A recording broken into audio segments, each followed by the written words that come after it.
ಮಗರ್ಷಿ ಏನಂದ್ರೆ 18 ಮಗರ್ಷಿ ಇದ್ದಾರೆ. ಅದರಲ್ಲಿ ಮೈನ್ ಮಗರ್ಷಿ ಅಗಸ್ತ್ಯ. ಒಂದು 3 ಫೀಟ್ ಅಷ್ಟೇ, ತುಂಬಾ ಹೈಟ್ ಕಮ್ಮಿ ಅವರು. 3 ಫೀಟ್? ಹೌದು, ತುಂಬಾ ಹೈಟ್ ಕಮ್ಮಿ ಅವರು. ಗಿಡ ಮೂಲಿಕೆಗಳನ್ನು ಹುಡುಕಿ ಅದಕ್ಕೆ ಅವರು ಜಾಸ್ತಿ ಋಷಿಮಣಿಗಳು ಇವರೆಲ್ಲ ಜಾಸ್ತಿ ಫಾರೆಸ್ಟ್ನಲ್ಲಿ ಇರೋದಕ್ಕೆ ರೀಸನ್ ಏನಂದರೆ ತೆಂಗೆಲು ಬರುತ್ತೆ, ಅದು ಒಳಗಡೆ ನಿಮಗೆ ಗ್ರಹಗಳು ಲೆಕ್ಕ ಆಗುತ್ತೆ. ಅದು ಒಳಗಡೆ ಬರೋ ಟೈಮೇ ನಾಡಿ, ಆವಾಗ ಅವರು ಕಣೆ ಬಾರ ಲೆಕ್ಕ ಸ್ಟಾರ್ಟ್ ಆಗುತ್ತೆ. ಆಗ ಕಲಿಯುಗದಲ್ಲಿ ನಿಮಗೆ ದೇವರ ಶಕ್ತಿ ಬೇಕಂದರೆ ಅದು ಅಮ್ಮನಿಂದ ಮಾತ್ರ ಸಾಧ್ಯ ಆಗುತ್ತೆ.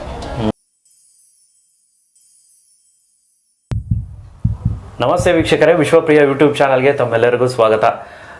ನಮ್ಮ ಜೊತೆ ನಮ್ಮ ಕಾರ್ಯಕ್ರಮದಲ್ಲಿ ಬಹಳ ದಿನಗಳ ನಂತರ ಈ ಕಾರ್ಯಕ್ರಮದಲ್ಲಿ ಅವರ ಒಂದು ಒತ್ತಡದ ಸಮಯದಲ್ಲೂ ಸಹ ನಮಗೊಂದು ವಿಡಿಯೋನ ಕೊಟ್ಟಿದ್ದಾರೆ.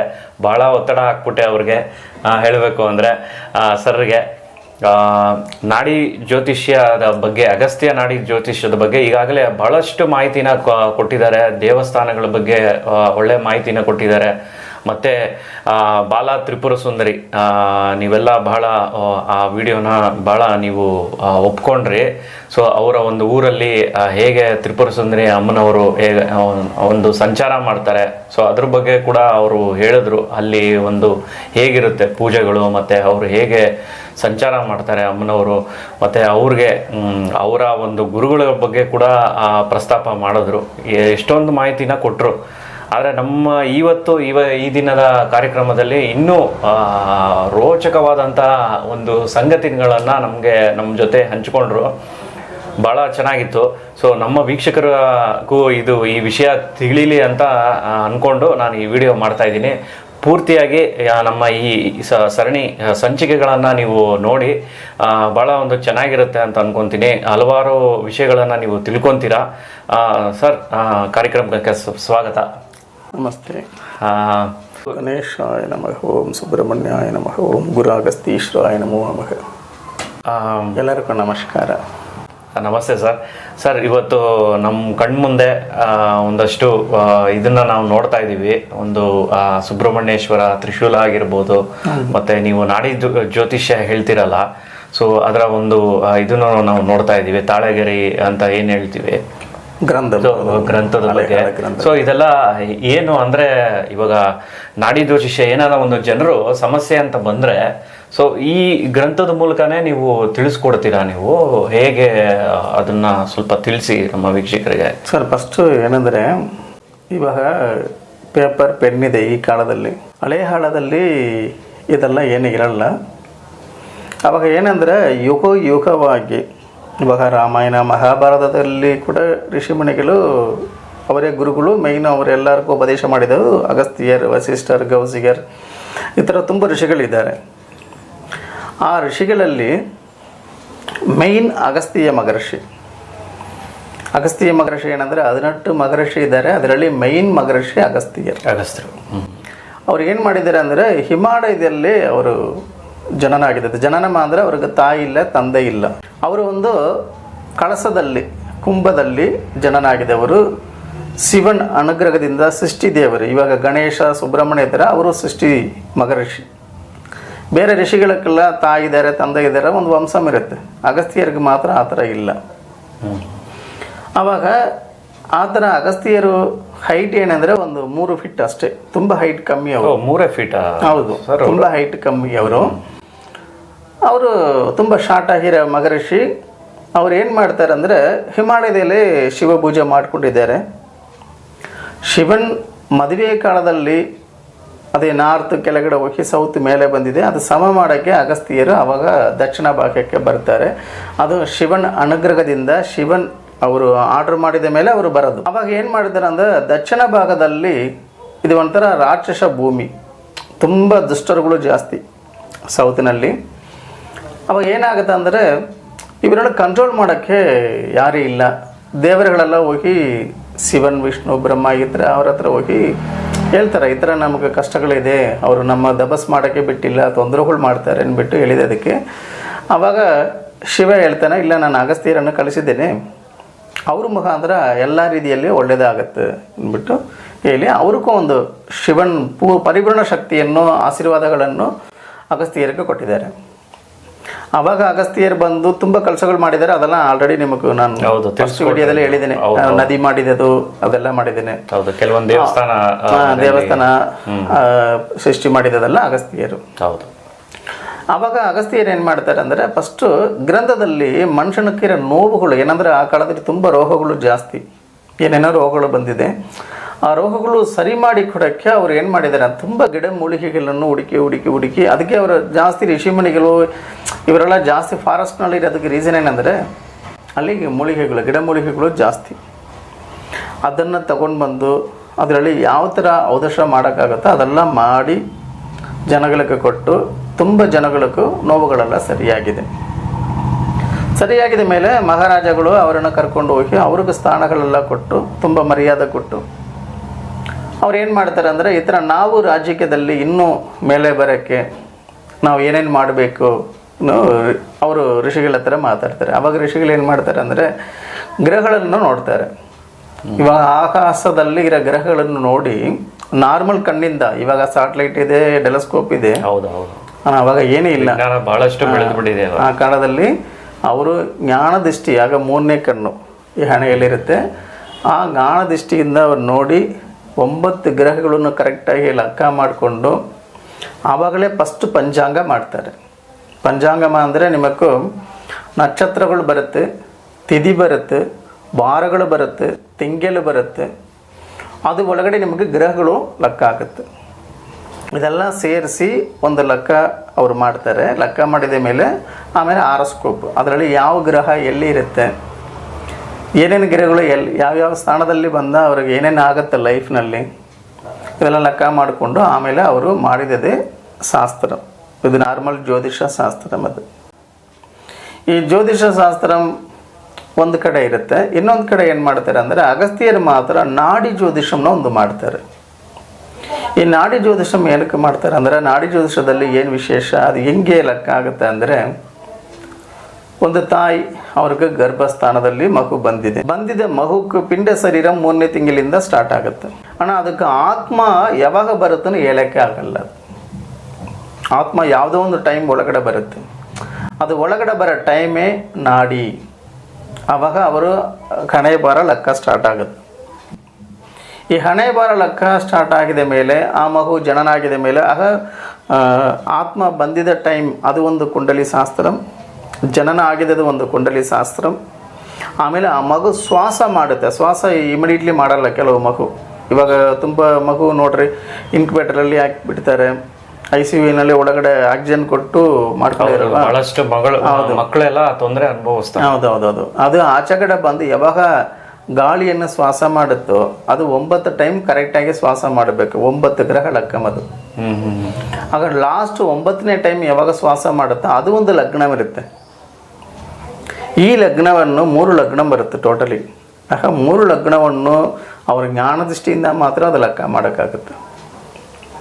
ಆ ಲೆಕ್ಕ ಮಾಡಿ ಗ್ರಂಥಶಾಸ್ತ್ರಗಳನ್ನು ಎಲೆಯಲ್ಲಿ, ಈ ಥರ ಎಲೆಯಲ್ಲಿ ಅವರು ಬರೆದಿರುತ್ತಾರೆ. ಈ ಕಾಲದಲ್ಲಿ ಪೇಪರ್ ಪೆನ್ ಇದೆ, ಆ ಕಾಲದಲ್ಲಿ ಇಲ್ಲ. ಈ ಎಲೆ ಇದು ಯಾವುದು ಅಂದರೆ, ಇದು palm leaf tree. Palm leaf ಇದು ಒಂದು ಫಾರ್ಮ್ ಟ್ರೀ ಅಂದರೆ ಎಲೆ ಅಂದರೆ, ಇವಾಗ ನೀವು ನೋಡಿರ್ಬೋದು ತುಂಬ ವಿಲೇಜಲ್ಲಿ ಇರುತ್ತೆ ಅದು. ಬಟ್ ಎಲ್ಲ ಮರದಿಂದ ಅದು ತಗೊಳಕ್ಕಾಗಲ್ಲ ಸರ್. ಅದರಲ್ಲಿ ಗಂಡು ಹೆಣ್ಣಿಗಿರುತ್ತೆ. ಮರದಲ್ಲೂ ಕೂಡ ಹೌದು, ಹೆಣ್ಣು ಮರದಲ್ಲಿ ಮಾತ್ರ ಅದು ಬರುತ್ತದೆ. ಗಂಡು ಮರದಲ್ಲಿ ಹೂವು ಮಾತ್ರ ಬರುತ್ತೆ. ಅದು ಬರುತ್ತೆ. ಅದರಲ್ಲಿ ಟೋಟಲಿ 8 ಮರ ಒಟ್ಟಿಗೆ ಇರಬೇಕು. 8 ಮರ ಒಟ್ಟಿಗೆ ಇರಬೇಕು. ಒಟ್ಟಿಗೆ ಇರಬೇಕು, ಒಂದೇ ಪ್ಲೇಸಲ್ಲಿ ಇರಬೇಕು, ಒಂದೇ ಮಣ್ಣಲ್ಲಿ ಇರಬೇಕು. ಹೌದು. ಅದರಲ್ಲಿ ನಾರ್ತ್ ಕಡೆ ಬರುತ್ತಲ್ವ ಎಲೆ, ಅದು ಮಾತ್ರ ಕಟ್ ಮಾಡಿ ತಗೊಂಡು ಬಂದು ಗ್ರಂಥಗಳು ಮಾಡ್ತಾರೆ. ಅದು ಫಸ್ಟ್ ರೆಡಿ ಮಾಡಬೇಕು. ಅದು ರೆಡಿ ಮಾಡೋಕ್ಕೆ 1.5 ತಿಂಗಳ ಮೇಲೆ ಆಗುತ್ತೆ. ಇದೇ ಇರುತ್ತೆ ಸರ್, ಎಲ್ಲ ವಿಷಯಗಳು ನಾವು ಹೇಳಕ್ಕಾಗಲ್ಲ. ಅದು ರೆಡಿ ಮಾಡ್ತಾರೆ. ಆಮೇಲೆ ಅದಕ್ಕೊಂದು ಲಗ್ನ ಇರುತ್ತೆ. ಅದು ಎಲ್ಲ ಟೈಮ್ನೇ ಬರೆಯೋಕ್ಕಾಗಲ್ಲ. ಅದು ಅದಕ್ಕೇನೆಂದರೆ 27 ನಕ್ಷತ್ರಕ್ಕೆ 27 ಋಷಿಗಳು ಕುತ್ಕೊಳ್ಬೇಕು, ಶಿವನನ್ನು ಆರಾಧನೆ ಮಾಡಬೇಕು. ಆಮೇಲೆ ಅವರು ದೇವರುಗಳ ಹತ್ರ ಅವರು ಉತ್ತರವು ಬರುತ್ತೆ, ಗ್ರಹ ದೇವರಿಂದ ಉತ್ತರವು ಬರುತ್ತೆ. ಉತ್ತರ ಬಂದ ಮೇಲೆ ಮಾತ್ರ ಈ ಬ್ರಹ್ಮಶಾಸ್ತ್ರ ಬರೆಯೋಕ್ಕಾಗುತ್ತೆ. ಆಕ್ಚುಲಿ ಇದು ಒಂದು ಬ್ರಹ್ಮನಾಡಿ. ಅಂದ್ರೆ ಇದನ್ನ ಯಾರು ಬರೆಯೋದು ಅಂದ್ರೆ ಅವರು ಶಿಷ್ಯರುಗಳೇ. ಇವಾಗ ಗುರುಗಳು ಕುತ್ಕೊಂಡು ಹೇಳ್ತಾರೆ. ಅಗಸ್ತ್ಯರ ಶಿಷ್ಯ ಹೌದು ಸರ್, ಯಾವುದು ಋಷಿಮುನಿಗಳು ಡೈರೆಕ್ಟ್ ಬರೆಯಲ್ಲ, ಅವ್ರಿಗೆ ಶಿಷ್ಯರುಗಳಿರುತ್ತಾರೆ, ಅದನ್ನ ಅವರು ಬರೆದಿದ್ದಾರೆ. ಇವಾಗ ನೀವು ಮಹಾಭಾರತದಲ್ಲಿ ಕೂಡ ನೋಡಿ, ಅವರು ವ್ಯಾಸರು ಋಷಿಮುನಿಗಳು ಹೇಳಿ ಹೇಳಿ ಗಣಪತಿ ಬರೆದಿರೋದು, ಗಣೇಶ ಬರೆದಿದ್ದು. ಈ ತರ ಯಾರು ಹೇಳ್ತಾರೆ ಅವರ ಗುರು, ಬರೆದು ಕೊಡೋರು ಅವ್ರ ಶಿಷ್ಯರುಗಳಿರುತ್ತಾರೆ. ಹೌದು, ಅದು ಎಷ್ಟೋ ಯುಗದಿಂದ ಚೇಂಜ್ ಆಗಿದೆ. ಬಟ್ ಲ್ಯಾಂಗ್ವೇಜ್ ಕೂಡ ಇವಾಗ ಚೇಂಜ್ ಆಗಿದೆ ಸರ್. ಆಕ್ಚುಲಿ ಇದು ಇವಾಗ ಇರೋ ಲ್ಯಾಂಗ್ವೇಜ್ ಅಲ್ಲದ್ದು, ಈ ಭಾಷೆಗಳೇ ಬೇರೆ. ಇದು ಯಾವುದೋ ಒಂದು ನಾವು ವಿಷಯದಲ್ಲಿ ಇದು ಸಂಸ್ಕೃತನೂ ಹೇಳಕ್ಕಾಗಲ್ಲ, ದೇವನಾಗರಿನೂ ಹೇಳಕ್ಕಾಗಲ್ಲ, ತಮಿಳನ್ನು ಹೇಳಕ್ಕಾಗಲ್ಲ, ಕನ್ನಡನೂ ಹೇಳಕ್ಕಾಗಲ್ಲ. ಅಂದ್ರೆ ಯಾವ ಒಂದು ಭಾಷೆ ಇರುತ್ತೆ ಬರ್ದಿರೋ ಇದು ಇವಾಗ ನಾವು ಗ್ರಂಥ ಭಾಷೆನ ಜನರಲ್ಲ ಹೇಳ್ತೀವಿ ಸರ್. ನೋಡ್ಬೋದು, ಎಲ್ಲರೂ ನೋಡ್ಬೋದು, ಮುಟ್ಬೋದಲ್ಲ? ಮುಟ್ಬೋದು. ನೋಡಕ್ಕೆ ಎಲ್ಲಾ ಭಾಷೆಗಳು ಒಂದು ಮಿಕ್ಸ್ ತರ ಇರುತ್ತೆ. ಮಿಕ್ಸ್ ತರ ಇದೆ ಅಂದ್ರೆ ನನಗಿಲ್ಲಿ ತಮಿಳ್ ಕಾಣ್ತಾ ಇದೆ, ಹೌದು, ಸಂಸ್ಕೃತ ಭಾಷೆನೂ ಕಾಣ್ತಾ ಇದೆ, ಹೌದು. ಓ, ಎಲ್ಲ ಮಿಕ್ಸ್. ಬಟ್ ಇದನ್ನ ನೀವು ಹೇಗೆ ಅರ್ಥ ಮಾಡ್ಕೊಂಡು ಬಂದಿರತಕ್ಕಂಥ ಜನರಿಗೆ ಉತ್ತರನ ಹೇಗೆ ಕೊಡ್ತೀರಾ ನೀವು? ಸರ್, ಇದಕ್ಕೆ ನಮ್ಮ ಆಶ್ರಮದಲ್ಲಿ ಇದಕ್ಕೆ ಟ್ರೈನಿಂಗ್ ಕೊಟ್ಟಿರೋದು. ಏನಂದ್ರೆ ಸರ್, ಮನುಷ್ಯನ ಕೈನಲ್ಲಿ ಹೆಬ್ಬೆಟ್ಟು ಇರುತ್ತಲ್ವಾ, ಹೆಬ್ಬೆಟ್ಟು, ಈ ಹೆಬ್ಬೆಟ್ಟು ಇದು ಒಬ್ರಿಗಿರೋದು ಒಬ್ರಿಗಿರಲ್ಲ ನೋಡ್ರಿ. ಇವಾಗ ಆಧಾರ್ ಕಾರ್ಡ್, ಪಾಸ್ಪೋರ್ಟ್ ಎಲ್ಲ ವಿಷಯದಲ್ಲಿ ಮೈನ್ ಹೆಬ್ಬೆಟ್ಟು ಇವಾಗ ತಗೊಳ್ತಾರೆ. ಇವಾಗ ಇದು ಮೈನ್ ಐಡಿ ತರ ಆಗಿದೆ. Impression must. ಹೌದು, ಇವಾಗ ಮೈನ್ ಐಡಿ ಇದೆ. ಬಟ್ ಆ ಋಷಿ ಕಾಲದಲ್ಲೇ ಅವ್ರಿಗೂ ಗೊತ್ತಾಗಿದೆ ಇದೇ ಕರೆಕ್ಟ್ ಐಡಿ, ಇದರಿಂದ ಒಬ್ರು ಹಣೆ ಬರ ಹೆಂಗಿರುತ್ತೆ ನಾವು ಕರೆಕ್ಟ್ ಆಗಿ ಸರ್ಚ್ ಮಾಡಬಹುದು. ಬಟ್ ನಾವು ಋಷಿ ಮುನಿಗಳ ತರ ನಾವು ಎಲ್ಲ ವಿಷಯಗಳು ಸರ್ಚ್ ಮಾಡೋಕ್ಕಾಗಲ್ಲ. ನಮಗೆ ಗೊತ್ತಿರೋದು ಏನಂದ್ರೆ, ನಾರ್ಮಲ್ ಆಗಿ ಈ ಹೆಬ್ಬೆಟ್ಟಿಂದ ಯಾವ ಗ್ರೂಪ್ನಲ್ಲಿ ಅವ್ರದ್ದು ಬಂಡಲ್ಸ್ ಇರುತ್ತೆ. ಬ್ಲಡ್ ಗ್ರೂಪ್ ತರ ಒಂದೊಂದು ಗ್ರೂಪ್ ಇರುತ್ತೆ ಸರ್. ಒಬ್ರೊಬ್ರಿಗೆ ಚಕ್ರಮ್ ಇರುತ್ತೆ. ಚಕ್ರಮ್ ಇರೋರ್ಗೆಲ್ಲ ಒಂದು ಸಪ್ರೇಟ್ ಒಂದು ಬಂಡಲ್ಸ್ ಇರುತ್ತೆ. ಆ ರೀತಿ ಶಂಕು ತರ ಬರುತ್ತೆ ಕೆಲವರದು. ಕೆಲವರು ಎರಡು ಸರ್ಬಗಳು ಸುತ್ಕೊಳ್ಳೋ ತರ ಇರುತ್ತೆ. ಕೆಲವ್ರಿಗೆ ಆರ್ಚ್ ಟೈಪಲ್ಲಿ ಇರುತ್ತೆ. ಒಬ್ರಿಗೆ ಬೆಂಡ್ ಇರುತ್ತೆ. ಕೆಲವರಿಗೆ ಬೆಟ್ಟ ತರ ಕಾಣಿಸುತ್ತೆ. ಅಂದ್ರೆ ಈ ತಂಬು ಹೆಬ್ಬೆರಳಲ್ಲಿ ಏನು ಗುರುತಿದೆಯೋ ಅದನ್ನ ನೀವು ಈ ಒಂದು ತಾಳೆಗೆರೆಯಲ್ಲಿ ನೋಡಿ ಉತ್ತರನ ಕೊಡ್ತೀರಾ ನೀವು? ಹೌದು. ಆ ಹೆಬ್ಬೆಟ್ಟನ್ನು ನಾವು ಹುಡುಕಿ ಅದು ಯಾವ ತರ ಹೆಬ್ಬೆಟ್ಟನ್ನು ಚೆಕ್ ಮಾಡಿದ ಮೇಲೆ ಕೂಡ ಅದು ಒಂದು ಗ್ರೂಪ್ನಲ್ಲಿ ನಮ್ಮ ಕೈಗೆ ಬರೋ ಬಂಡಲ್ಸ್ ಅಲ್ಲಿ 1000 ಲೀಫ್ ಇರುತ್ತೆ. ಅದರಲ್ಲಿ ಒಂದೊಂದು ಲೀಫ್ ಒಬ್ಬರೊಬ್ಬರದ್ದು ಲೆಕ್ಕ, ಒಬ್ಬರೊಬ್ಬರ ಜಾತಕ. ಆಗ 1000 ಜಾತಕದಲ್ಲಿ ಅವ್ರದ್ದು ಕರೆಕ್ಟ್ ಮ್ಯಾಚ್ ಆಗುತ್ತಾ ನಾವು ಸ್ವಲ್ಪ ವೆರಿಫಿಕೇಶನ್ ಮಾಡಬೇಕು. ಯಾರು ನೋಡ್ತಾರೋ ಅವ್ರ ಮುಂದೆ ನಾವು ಎದುರುಗಡೆ ಕೂತ್ಕೊಂಡು ಅದನ್ನು ವೆರಿಫಿಕೇಶನ್ ಮಾಡಬೇಕು. ನಾವು ಹೇಳಿದ ವಿಷಯಗಳು ಅವರು ಕರೆಕ್ಟ್ನ ಒಪ್ಕೊಂಡು ಓಕೆ ಆಗಿದೆ ಮೇಲೆ ಮಾತ್ರ ನಾವು ಪ್ರೆಸೆಂಟ್ ಫ್ಯೂಚರ್ ಹೇಳಕ್ಕಾಗತ್ತೆ. ಆ ಪ್ರೆಸೆಂಟ್ ಫ್ಯೂಚರ್ ಕೂಡ ರಾಮಾಯಣದಲ್ಲಿ ಬರುತ್ತಲ್ಲ ಸರ್. ಇವಾಗ ಯುದ್ಧಕಾಂಡಂ, ಸುಂದರಕಾಂಡಂ ಏನೋ ಇರುತ್ತಲ್ವ, ಆ ಥರ ಇದು ಗಾಂಡಮ ಅಂದ್ರೆ ಒಂದು ಸಬ್ಜೆಕ್ಟ್ ಅರ್ಥ. ಅಂದು ಒಂದು ಭಾಗಂ ಒಂದು ಋಷಿಗಳು ಬರೆದಿರುತ್ತಾರೆ. ಅದು ಅಗಸ್ತ್ಯರ್ ಮೈನ್ ಬರೆದಿದ್ದು ಅಗಸ್ತ್ಯರೇ. ಏನಂದ್ರೆ 12 ರಾಶಿಗೂ ಲಗ್ನ ಪತ್ರಿಕೆ ಮಾಡಿ ಆ ಲಗ್ನದಲ್ಲಿ ಏನೇನು ಗ್ರಹಗಳು ಬರುತ್ತೆ, ಅದು ಏನು ಸೂಕ್ಷ್ಮ ಎಲ್ಲ ವಿಷಯಗಳು ಬರೆದಿದ್ದು ಅಗಸ್ತ್ಯರ್. ಆಗ ಶಾಸ್ತ್ರದಲ್ಲಿ ಪರ್ಫೆಕ್ಟ್ ಕ್ಲೀನ್ ಇರೋದು ಅಗಸ್ತ್ಯ ನಾಡಿ. ಬೇರೆ ನಾಡಿಗಳು ಸ್ವಲ್ಪ ಅರ್ಥ ಆಗಲ್ಲ. ಇದು ಅಗಸ್ತ್ಯ ನಾಡಿ ಜ್ಯೋತಿಷ್ಯ ಅಂದ್ರೆ ಪಲ್ಸ್ ಅಂತ ಹೇಳ್ತೀವಿ. ಹೌದು ಸರ್. ಯೂಶಲಿ ಪಲ್ಸ್ ನ ನೋಡಿ ಹೇಗೆ ಡಾಕ್ಟರ್ ಇದ್ ಮಾಡ್ತಾರೋ, ಸೊ ಅದೇ ರೀತಿನೇ ನೀವು ಈ ಹೆಬ್ಬೆಟ್ಟಿನ ಮೂಲಕ, ಆ ಗುರುತಿನ ಮೂಲಕ ನೀವು ಅಷ್ಟೇ ಹೇಳಿದಾರೆ ಸರ್. ನಾಡಿ ಅಂದ್ರೆ ತಾಯಿಗೆ ಬರುತ್ತಲ್ವಾ, ಇದರಲ್ಲಿ ಮೈನ್ ಬೇಸಿಕ್ ಏನಂದ್ರೆ ತಾಯಿದ ಲಗ್ನ ಇರುತ್ತೆ. ತಾಯಿದ ಒಂದು ಆತ್ಮ ಲಗ್ನಮ್ನ ಒಂದು ಇರುತ್ತೆ. ಇವಾಗ ನಾರ್ಮಲ್ ನಮ್ಮ ವೇದಶಾಸ್ತ್ರದಲ್ಲಿ ಏನೋ ತಂದೆಯದ ಲೆಕ್ಕ ಆಗುತ್ತೆ. ಒಂದು ಹುಡುಗಿ ಮ್ಯಾರೇಜ್ ಆಗಿದ ಮೇಲೆ ಅವರು ಎಲ್ಲ ಹಸ್ಬೆಂಡ್ದು ಅವ್ರ ಗೋತ್ರಗಳೆಲ್ಲ ಅವರು ಎಲ್ಲ ಗಂಡು ಕಡೆ ಮಾತ್ರ ಫಾಲೋ ಮಾಡ್ಕೊಡಿರೋದು. ಮನೆ ದೇವ್ರ ಅಂದ್ರೆ ಅವ್ರ ತಾಯಿ ಕಡೆ ಯಾರು ಹೇಳಲ್ಲ, ತಂದೆ ಕಡೆ ಹೇಳ್ತಾರೆ, ಹಸ್ಬೆಂಡ್ ಸೈಡ್ ಹೇಳ್ತಾರೆ. ಹೌದು. ನಾಡಿನಲ್ಲಿ ಎಲ್ಲ ತಾಯಿದು ಮಾತ್ರ ಲೆಕ್ಕ ಆಗುತ್ತೆ, ತಂದೆಯದೇ ಲೆಕ್ಕ ಬರಲ್ಲ. ಓ, ತಾಯಿ ಲೆಕ್ಕ ಬರುತ್ತೆ. ಅದಕ್ಕೆ ಇದೆ ನಾಡಿ ಜ್ಯೋತಿಷ್ಯಂ. ನಾಡಿ ಅಂದ್ರೆ ತಾಯಿಗೆ ಮಾತ್ರ ಗರ್ಭಸ್ಥಾನ ಇರೋದು. ಹೌದು ಹೌದು ಹೌದು. ನೀವು ಗಂಡು ಇರ್ಬೋದು, ಹೆಣ್ಣು ಇರ್ಬೋದು, ತಾಯಿ ಹೊಟ್ಟೆಯಿಂದ ಬಂದಿದ್ದವರೇ ಅಲ್ವಾ. ಯಾರೇ ಆದ್ರೂನು ಅದರಲ್ಲಿ ಅವ್ರ ತಾಯಿ ಲಗ್ನ ಮೂಲಕ ನೀವು. ಇವಾಗ ಭಾಷೆಗಳಿಗೆ ನೋಡ್ರಿ, ಯಾರು ತಂದೆ ಭಾಷೆನ ಹೇಳ್ತಾರೆ, ತಾಯಿ ಭಾಷೆ ಹೇಳ್ತಾರೆ. ಅದು ಮದರ್ ಲ್ಯಾಂಗ್ವೇಜ್. ಇಂಗ್ಲಿಷ್ ಅಲ್ಲಿ ಕೂಡ ಹೌದು.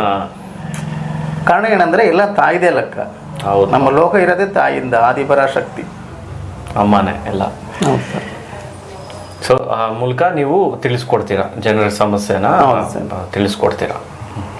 ಅದರಲ್ಲಿ ತುಂಬ ವಿಷಯಗಳಿರುತ್ತೆ. ಇನ್ನೊಂದು ಏನಂದರೆ ಋಷಿಮುನಿಗಳು ದೇವಸ್ಥಾನಗಳ ವಿಷಯಗಳು ತುಂಬ ಬರೆದಿರುತ್ತಾರೆ. ದೇವಸ್ಥಾನ ಇವಾಗ ನನ್ನ ಕಸ್ಟಮರ್ಸ್ ಕೂಡ ಇವಾಗ ಬೆಂಗಳೂರಿನಲ್ಲಿ ಇರೋರು ಕೆಲವರು ಹೇಳಿದ್ದಾರೆ ನನ್ನ ಹತ್ರ, ಏನು ಸ್ವಾಮಿಗಳೇ ನೀವು ದಾಳಗಿರಿ ಶಾಸ್ತ್ರದಲ್ಲಿ ಜಾಸ್ತಿ ದಕ್ಷಿಣ ಭಾಗದಲ್ಲಿ ಇರೋ ಟೆಂಪಲ್ ಹೇಳ್ತೀರಲ್ವ, ನಾರ್ತ್ ಕಡೆ ಇಲ್ವಾನು ಹೇಳ್ತಾರೆ. ನಾರ್ತ್ ಕಡೆ ಇರೋ ದೇವಸ್ಥಾನಗಳೆಲ್ಲ ಕಲಿಯುಗ ಯಾವಾಗ ಸ್ಟಾರ್ಟ್ ಆಗಿದೆ ಆವಾಗಲೇ ಹಾಳಾಗಿದೆ. ದೇವಸ್ಥಾನ ಒಂದು ಕಾಲದಲ್ಲಿ ವೇಲ್ಡ್ ಪೂರ್ತಿ ದೇವಸ್ಥಾನ. ಇವಾಗ ಎಲ್ಲೆಲ್ಲೇ ಭೂಮಿಯಲ್ಲಿ ಶಿವಲಿಂಗಂ ಸಿಕ್ಕಿದೆ, ಫಾರಿನಲ್ಲಿ ಕೂಡ ಸಿಕ್ಕಿದೆ ಅಲ್ವಾ. ಕಾರಣ ಏನಂದ್ರೆ ಸರ್, ಕಲಿಯುಗ ಸ್ಟಾರ್ಟ್ ಆಗಿ ಇವಾಗ 5,000 ವರ್ಷಗಳ ಮೇಲಾಗಿದೆ. ಈ ಕಲಿಯುಗದಲ್ಲಿ ಎಲ್ಲ ಸಮುದ್ರದಲ್ಲಿ ತುಂಬ, ಇವಾಗ ದ್ವಾರಗೆ ಕೂಡ ಸಮುದ್ರದಲ್ಲಿ ಸಮುದ್ರ ಆಳದಲ್ಲಿ. ಹೌದು. ಕಾರಣ ಏನಂದ್ರೆ ಭೂಮಿ ಪೂರ್ತಿ ಎಲ್ಲಿ ನೋಡ್ರಿ ಬೇರೆ ಬೇರೆ ರಿಲಿಜನ್, ಬೇರೆ ಬೇರೆ ವಿಷಯಗಳು ಸ್ಟಾರ್ಟ್ ಆಗಿದೆ. ಅವರವರು ಬಿಟ್ಟು ಬೇರೆ ಬೇರೆ ಕಡೆ ಜಂಪ್ ಮಾಡ್ಕೊಂಡು ಹೋಗ್ತಾರೆ. ಇದು ಕಲಿಯುಗದಲ್ಲಿ ಹಂಗೆ ಆಗುತ್ತೆ. ಅಧರ್ಮ ವಿಷಯಗಳು ಜಾಸ್ತಿ ಆಗುತ್ತೆ. ಆಮೇಲೆ ಯಾರು ದೇವರು ನಂಬಲ್ಲ, ದೇವರು ಸಂಬಂಧ ಇರೋ ಶಾಸ್ತ್ರ ವಿಷಯಗಳಕ್ಕೆ ಯಾರು ಬರಲ್ಲ.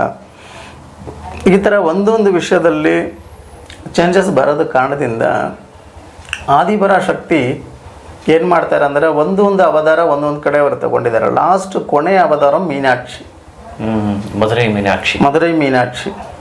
ಆಗ ಕಲಿಯುಗದಲ್ಲಿ ನಿಮಗೆ ದೇವರ ಶಕ್ತಿ ಬೇಕಂದರೆ ಅದು ಅಮ್ಮನಿಂದ ಮಾತ್ರ ಸಾಧ್ಯ ಆಗುತ್ತೆ. ಅದಕ್ಕೆ ನೋಡ್ರಿ, ಇವಾಗ ಅಮ್ಮನ ಪೂಜೆ ಎಲ್ಲಿ ಜಾಸ್ತಿ ಮಾಡ್ತಾರೋ ಅಲ್ಲಿ ನೆಗೆಟಿವ್ ಎನರ್ಜಿ ಇರೋದಿಲ್ಲ, ಕೆಟ್ಟದೇ ಇರಲ್ಲ. ಏನಂದರೆ ಅವರು ಥರ ದೇವರು ಯಾರು ಇಲ್ಲ. ನಾನು ಅಮ್ಮ ಕೆಳಗಡೆ ಕೂತ್ಕೊಂಡು ಇವಾಗ ಮಾತಾಡ್ತೀನಿ, ಆ ತಾಯಿ ಇಲ್ಲ ಅಂದರೆ ನಾನು ಇವಾಗಲೂ ನಾನೇ ಇಲ್ಲ. ಏನಂದ್ರೆ ನಾನು ಜನನಾಗಿದ್ದ ಟೈಮಲ್ಲಿ ನನಗೆ ಕೈಗಾಲು ಏನು ಮೂವ್ಮೆಂಟ್ ಇಲ್ಲ, ಮಾತಾಡಿಲ್ಲ. ಹಾರ್ಟ್ ಬೀಟ್ ಕೂಡ ಏನೋ ಸ್ಟಾಪ್ ಆಗಿದೆ ಅವಾಗ. ಡಾಕ್ಟರ್ ಹೇಳಿದ್ದಾರೆ ಇದು ಅಷ್ಟೇ, ಇವನು ನೀವು ಹುಟ್ಟುವಂಥ ಸಮಯದಲ್ಲಿ. ಹೌದು, ನಾನು ಜನನ ಟೈಮಲ್ಲಿ ಹಂಗೆ, ಇದು ಅಷ್ಟೇ, ಇದು ಏನೋ ಮಾಡೋಕ್ಕಾಗಲ್ಲ ಬಿಟ್ಟು ಹೋಗಿದೆ ಅದು ನನ್ನನ್ನು. ನನ್ನ ತಾಯಿ, ನನ್ನ ಅಜ್ಜಿಗೆ ನನ್ನನ್ನು ಬಿಡೋಕ್ಕೆ ಮನಸ್ಸಿಲ್ಲ. ಯಾಕಂದರೆ ಫಸ್ಟ್ ಮಗನು ಯಾವಾಗಲೂ ತಾಯಿ ಮನೆ ಕಡೆ ಮಾತ್ರ ಡೆಲಿವರಿ ಮಾಡ್ತಾರಲ್ವಾ.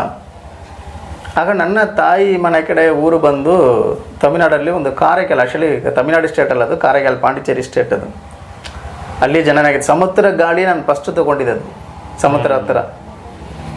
ಆವಾಗ ಮಧುರ ಕಾಳಿಯಮ್ಮನ್ ನಮ್ಮೂರಲ್ಲಿ, ಅದು ತಾಯಿ ಊರಲ್ಲಿ ಕೂಡ ಒಂದು ದೇವಸ್ಥಾನ ಇದೆ.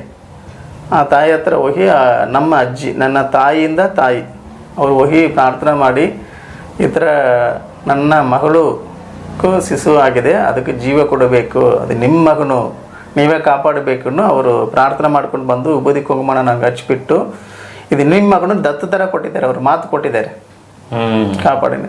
ಅವತ್ತಿಂದ ನಾನು ಇಷ್ಟು ವರ್ಷದಲ್ಲಿ ತುಂಬ ನನಗೆ ಪ್ರಾಬ್ಲಮ್ ಆಗಿದೆ ಸರ್. ಒಂದು ಟೈಮ್ ನಾನು ಕಲ್ಯಾಣಿಯಲ್ಲಿ ನೀರು ಒಳಗಡೆ ಹೋಗಿ ವಾಪಸ್ ಬಂದಿದ್ದೇನೆ, ಅಲ್ಲಿ ಯಾರೋ ಕಾಪಾಡಿದ್ದಾರೆ. ಆಮೇಲೆ power line, heavy high tension power ಲೈನಲ್ಲಿ ಏನೋ ಒಂದು ಮರ, ಒಂದು ಟ್ರೀಯಲ್ಲಿ ಏನೋ ಒಂದು ಕಾಯಿ ತಗೊಳಕ್ಕೆ ಹೋಗಿ ಆ ಟ್ರೀ ಅದರಲ್ಲಿ ಮುಟ್ಟಿ ಶಾಕ್ ಹೊಡೆದು ಕೆಳಗಡೆ ಬಿತ್ತು. ನನಗೆ ನಿಧಾನ ಇಲ್ಲ, ನನ್ನ ಫ್ರೆಂಡ್ಸ್ಗಳೆಲ್ಲ ಬಿಟ್ಟು ಹೋಗಿದ್ದಾರೆ, ನಾನು ಹೋಗಿದ್ದೇನೆ ಅಂದ್ಬಿಟ್ಟು. ಆಮೇಲೆ ಬಂದು ನಾನು ನಾರ್ಮಲ್ ಆಗಿ ಮಲ್ಕೊಂಡು ಬಂದಿದ್ದೇನೆ. ಕೊರೋನಾ ಬಂದಿದ್ದ ಟೈಮಲ್ಲಿ ಹಂಗೆ ಆಯ್ತು. ಅದು ಬಂದಿದ್ದೇನೆ ಸಾಕಷ್ಟು ಸಮಯದಲ್ಲಿ. ಹೌದು. ಆಮೇಲೆ ಚೆನ್ನೈಯಲ್ಲಿ ಒಂದು ಟೈಮ್ ಆಕ್ಸಿಡೆಂಟ್ ಆಯಿತು. ಅದು 100 ಫೀಟ್ ಒಂದು ವಡಬಳ್ಳಿ ರೋಡಲ್ಲಿ ಆಕ್ಸಿಡೆಂಟ್ ಆಯಿತು. ಅದು ಉಲ್ಟಾ ಆಗಿ ಅದು ಹೆಂಗೆ ನಾನು ಬಂದಿದ್ದೇನೆ ಗೊತ್ತಿಲ್ಲ. ಅದು ನಿಮ್ಗೇನು ಆಗಿಲ್ಲ, ಏಟು ಚಿಕ್ಕದ ಕಾಯ ಆಗಿದೆ ಅಷ್ಟೇ. ಇವಾಗಲೂ ನನ್ನ ಕೈಯಲ್ಲಿದೆ, ಮಾರ್ಕ್ ಇದೆ ನೋಡ್ರಿ. ಆ ಥರ ಚಿಕ್ಕದು ಗಾಯಗಳು. ಅಪಮೃತ್ಯುವಿಂದ ತಪ್ಪಿಸ್ಕೊಂಡಿದ್ದೀರಾ? ನಿಜವಾಗ್ಲೂ ನಾನು ಒಂದು 5-6 ಟೈಮ್ ನನಗೂ ತುಂಬ ರಿಸ್ಕ್ ಆಗಿದೆ. ಅದರಿಂದ ಆಚೆಗಡೆ ಬಂದಿದ್ದೇನೆ. ಇಲ್ಲೇ ಸರ್ ವಿದ್ಯಾರಣ್ಯಪುರದಲ್ಲಿ ಒಂದು ವಾಲ್ವೋ ಬಸ್ಸಲ್ಲಿ ನಾನು ಆಕ್ಸಿಡೆಂಟ್ ಆಗಬೇಕು. ಯಾರು ನನ್ನನ್ನು ತಳ್ಳಿಬಿಟ್ಟು ಹೋಗಿದ್ದಾರೆ, ಯಾರು ಗೊತ್ತಿಲ್ಲ. ಅದೇನಂದ್ರೆ ಗಾಡಿ ಸೌಂಡ್, ಬಸ್ ಬರೋದೇ ಗೊತ್ತಾಗಲ್ಲ. ಅದು ಎಲೆಕ್ಟ್ರಿಕ್ ಇಲ್ಲ, ಫಸ್ಟ್ ಅದೊಂದು ಶಬ್ದ ಕೇಳಿಸಲ್ಲ ಅದು. ಅದು ಇಲ್ಲಾಂದ್ರೆ ನಾನು ಅವಾಗಲೇ ಹೋಗಿರಬಹುದು. ಅದು ಯಾರೋ ನನ್ನ ತಲ್ಲಿ ತರ ಆಯ್ತು, ಯಾರು ಇಲ್ಲ ಅಲ್ಲಿ, ಯಾರು ತಲ್ಲಿದಾರೋ ಗೊತ್ತಿಲ್ಲ. ಅದು ಒಂದು ಟೈಮ್ ಯಾವುದೋ ಒಂದು ಶಕ್ತಿ ನಿಮ್ಮನ್ನ ಕಾಪಾಡಿಕೊಂಡು ನನ್ನ ಜೀವನ, ನನ್ನ ಲೈಫ್, ನನ್ನ ಆತ್ಮ, ದೇಹ ಎಲ್ಲ ತಾಯಿ ಕೊಟ್ಟಿದೆ. ಅದು ನಾನಂದ್ರೆ ನಾನು ಹೇಳೋಕ್ಕಾಗಲ್ಲ. ಅದು ಭಗವಾನ್ ಕೃಷ್ಣನೇ ಹೇಳಿದಾರಲ್ವ, ಎಲ್ಲ ನಾನೇ ಹೇಳಿದಾರಲ್ವ. ಅದೇ ಥರ ನನ್ನ ಪ್ರಕಾರ ಏನಂದ್ರೆ ನಂದು ಎಲ್ಲ ತಾಯಿದು, ಅಮ್ಮ ಕೊಟ್ಟಿದ್ದದು. ಅಮ್ಮನಿಂದ ನಾನು ಇರ್ತೀನಿ ಅಷ್ಟೇ. ಸೊ ಅಮ್ಮನಿಂದ ಇಷ್ಟೊಂದು ನೀವು ವಿದ್ಯೆಗಳನ್ನ ಕಲ್ತಿದ್ದೀರಾ, ಜನರ ಸಮಸ್ಯೆ ಕೂಡ ಪರಿಹಾರ ಕೊಡ್ತಾ ಇದ್ದೀರಾ ಅವ್ರಿಗೂ ಕೂಡ. ಹೌದು ಸರ್, ನಿಜ. ಏನಂದ್ರೆ ಅದು ಕಾಳಿಮಾದ ಅದವರ ಹೆಸರು ಕಾಳಿದಾಸನ ಇಟ್ಕೊಂಡು ಆ ಕಾಳಿದೇವಿಯೇ ನನ್ನನ್ನು ಕಾಪಾಡ್ತಾರೆ. ಇವತ್ತು ನಾನು ಈ ಶಾಸ್ತ್ರಗಳು ಹೇಳ್ತೀನಿ. ನನ್ನ ಕಸ್ಟಮರ್ ಇವಾಗ ನಾನು ಇಲ್ಲಿ ಬಂದು 10 years ಆಯಿತು. 10 ವರ್ಷದಲ್ಲಿ ಕಸ್ಟಮರ್ ತುಂಬ ಜನ ಸಕ್ಸಸ್ಫುಲ್ ಲೈಫಲ್ಲಿ ಇದ್ದಾರೆ. ಅವರು ನಾನು ಹೆಸರು ಹೇಳೋಕ್ಕಾಗಲ್ಲ, ಚೆನ್ನಾಗಿದ್ದಾರೆ, ಎಲ್ಲರೂ ಚೆನ್ನಾಗಿದ್ದಾರೆ. ಸೊ ಬಹಳಷ್ಟು ಜನಕ್ಕೆ ನೀವು ಕೊಟ್ಟಿರ್ತಕ್ಕಂಥ ಒಂದು ಪರಿಹಾರದಿಂದ ಅವ್ರಿಗೆ ಎಲ್ಲ ಸಮಸ್ಯೆ ಎಲ್ಲ ತೀರಿದೆ, ಚೆನ್ನಾಗಿದ್ದಾರೆ, ನೆಮ್ಮದಿಯಿಂದ ಇದ್ದಾರೆ. ಆಮೇಲೆ ಕೆಲವರು ನನಗೂ ಲಾಸ್ಟ್ ವಿಡಿಯೋಗಳೆಲ್ಲ ನೋಡಿ ನನಗೆ ಕಾಲ್ ಮಾಡಿದವರು ಕೆಲವರು ಏನು ಹೇಳಿದ್ದಾರೆ ಅಂದರೆ, ಸ್ವಾಮಿಗಳ ನಾವು ಈ ಶಾಸ್ತ್ರಗಳನ್ನು ನಾವು ಓದಬಹುದಾ, ನಾವು ಕಲಿಬೇಕು, ನಾವು ಇದನ್ನು ನಾಡಿಶಾಸ್ತ್ರ ನಮಗೆ ಯಾರು ಟ್ರೈನಿಂಗ್ ಕೊಟ್ಟರವರು, ನಮಗೇನು ಗೊತ್ತಾಗುತ್ತೆ. ಹೌದು, ಅದ್ರ ಬಗ್ಗೆ ತಿಳಿಸ್ಕೊಡ್ತೀರಾ, ಹೆಂಗ್ ಕಲಿಬಹುದಾ ಆಸಕ್ತಿ ಇರೋರು? ಹೌದೌದು ಸರ್. ಇದರಲ್ಲಿ ಏನಂದ್ರೆ ಸರ್, ಫಸ್ಟ್ ಶಾಸ್ತ್ರಗಳು ಎಲ್ಲರಿಗೂ ಬರಲ್ಲ. ನೀವು